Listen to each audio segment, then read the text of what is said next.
83 లక్షల మందికి వేయాల్సిందే 60 అంటున్నావు. 60 కూడా ఎంతమందికి వేసావో లెక్కలేదు.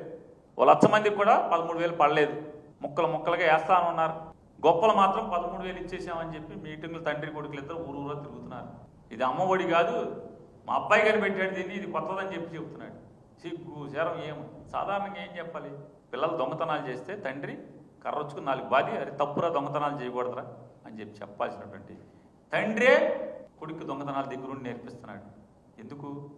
రేపో మాపో ముఖ్యమంత్రి కుర్చీలో కూర్చోబెడదామని, అంటే దొంగతనాలు నేర్పి ఏం చేద్దామని అంటున్నా. మా రాష్ట్రానికి ఎటువంటి వాడిని అప్పచెబుదామని. ఒకవేళ రేపు నువ్వు 1 సంవత్సరానికి దిగిపోయి మీ కొడుకుని అప్పచెబితే మంచి దొంగ కింద దొంగతనాలు దొంగ మాటలు ఎట్టా అనే తర్ఫీదా ఏంటి చంద్రబాబు నాయుడు గారు? ఏమి మీరు చేసేది? అమ్మఒడి మీ అబ్బాయి ఆలోచన.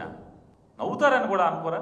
ఎవరిని అడిగితే నాకేంటి, ఇప్పుడు హైదరాబాద్ నేను కట్టానంటూ 1 లక్ష సార్లు చెప్తే జనం నమ్ముతారనే. బయటోడి ఆంధ్ర రాష్ట్రంలో ఎవరిని నమ్మడు, బయట తెలంగాణ కూడా దాన్ని నమ్మరు.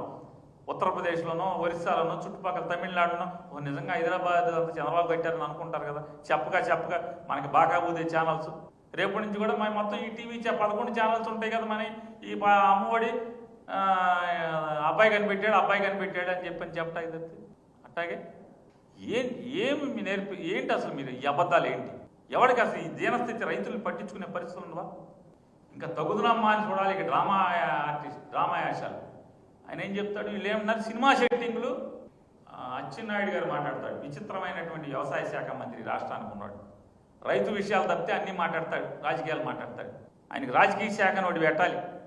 ఇందులో 3-4 ఉన్నారు. వాళ్ళ శాఖ తప్పితే అంతా రాజకీయాలు మాట్లాడతారు. శాఖ గురించి ఏం పట్టించుకోరు. శాఖలో ఏం జరిగినా వాళ్ళకి అనవసరం. ఈ గోము ఎవడు తెచ్చినా రేపులైనా మామూలుగా మానభంగాలు అయిపోయి, హత్యలు అయిపోయి, అత్యాచారాలు అయిపోయి, కిరాతకంగా అయిపోయినా పట్టింపు ఉండవు. జగన్మోహన్ రెడ్డి గారిని తిడతాక మాత్రం వస్తారు. ఇట్లాంటి వీళ్ళందరికీ కూడా అసలు శాఖలు పీకేసి రాజకీయ శాఖ అని చెప్పి ఒక శాఖ ఇవ్వాలి వీళ్ళందరికీ, లేదా జగన్ శాఖ అని ఇవ్వాలి. అన్నీ ఒకటే ఇస్తే బాగోదు కాబట్టి జగన్ తిట్టే శాఖ, జగన్ శాఖ, జగన్ బూతుల శాఖ, ఇదే కదా మాట్లాడలేక. తిడతాం జగన్మోహన్ రెడ్డి గారిని తిడతాం తప్పితే ఇంకొకటి చేత అవదు, వీళ్ళు చేయరు.